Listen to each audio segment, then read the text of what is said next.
Okay, well it's been quite some time since I've done a video.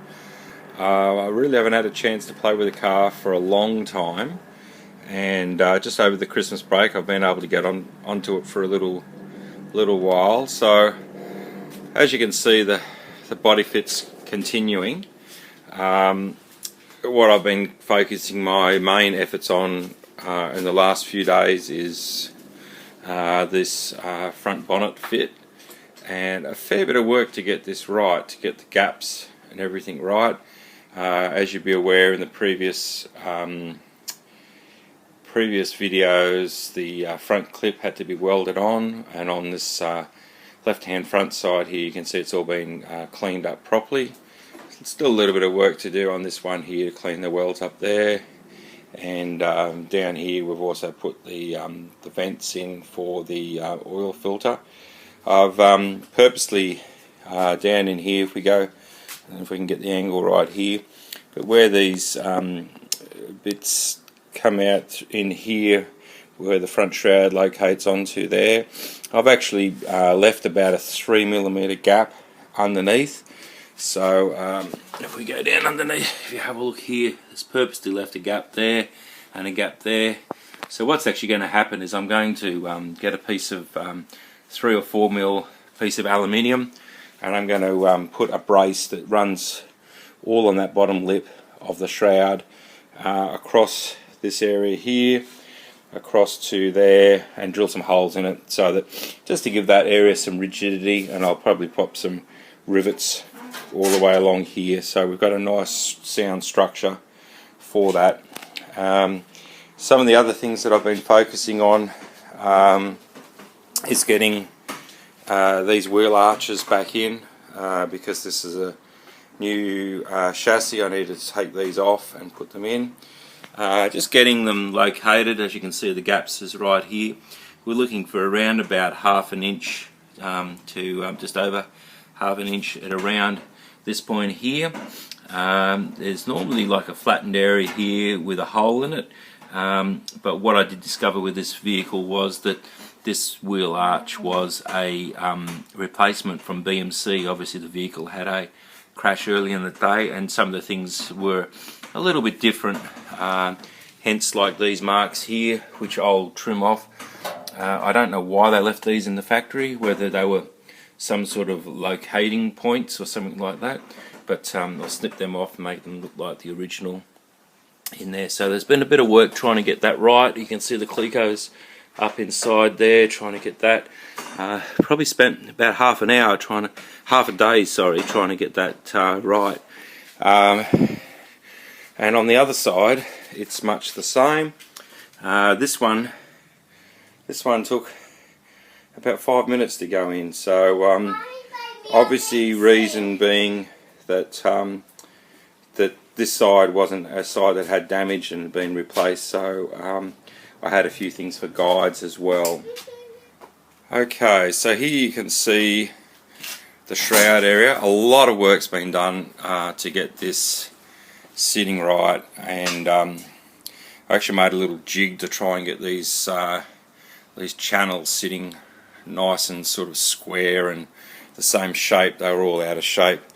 Fair bit of work to do just on this one here. Clean that weld up, grind all these off, make that the way it should be.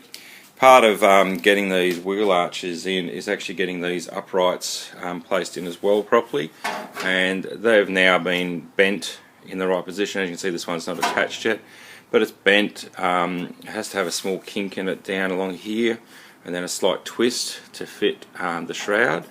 So they'll be welded in, and then the wheel arch will be welded to that as well.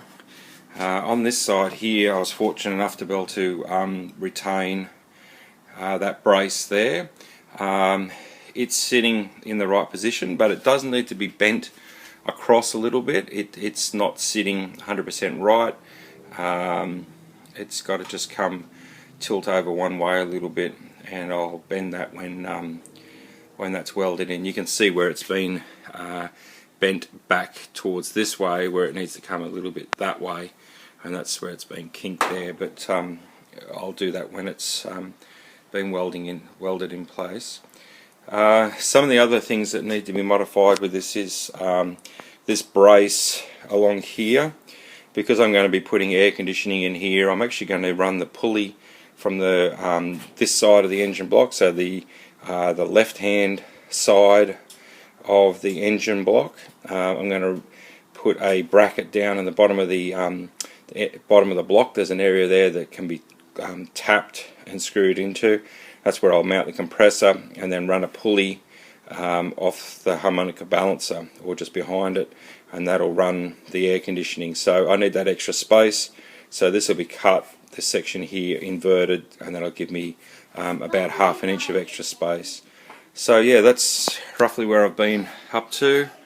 I've had the windscreen on, it all fits, the doors have been put on.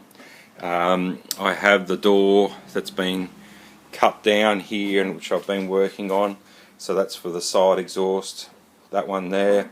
Once I get all this body fitting properly, the next step is to actually get the muffler made and get the brackets and everything welded on for that, so that I can then keep on going with the chassis and getting that finished and painted. The process will be completing the chassis and then painting it, and then building it up with all the mechanics on it, then putting the body, marrying the body back onto it, and then doing the painting from there. So I think it's better to paint the body once it's attached. There are a couple of little things that are a little bit annoying.